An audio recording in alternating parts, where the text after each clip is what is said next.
नमस्कार, मी साक्षी अनासने. Yes Marathi news मध्ये आपलं स्वागत. आता पाहूया एक स्पेशल रिपोर्ट. एका तासापूर्वी माहेरी आली अन काळाचा घाला. नवविवाहितेचा वीज पडून मृत्यू. दौंड तालुक्यातील घटना.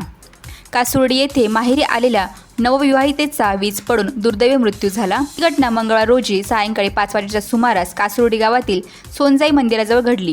पोलीस पाटील अश्विनी सोनवणे यांनी याबाबत दिलेल्या अधिक माहितीनुसार सुहाणी तुषार तमन्नर, वय वर्ष 22, राहणार विश्रांतवाडी, पुणे, ही विवाहिता तिच्या माहेरी कासुर्डी येथे आली होती. वडील सुदाम दंडू ठोंबरे यांच्या शेतात कामे सुरू असल्याने कुटुंबातील सर्व शेतात होते. सुहाणी ही सुद्धा तिच्या कुटुंबासमवेत शेतात गेली होती. वातावरण ढगाळ होते, मात्र सकाळपासूनच पावसाने उघडीप दिली होती. सायंकाळी 4:30 वाजताच्या सुमारास अचानक जोरदार वाऱ्यांसह वीज चमकण्यास सुरुवात झाली.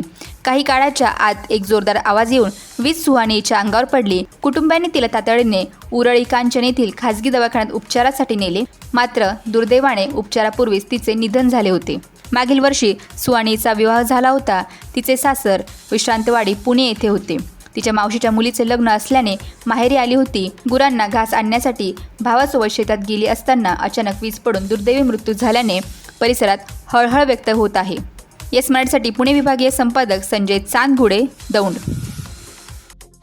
अशाच प्रकारच्या ताज्या घडामोडींसाठी yes Marathi news YouTube channel share करा, सबस्क्राईब करा, लाईक करा आणि पाहत राहा येस मराठी न्यूज.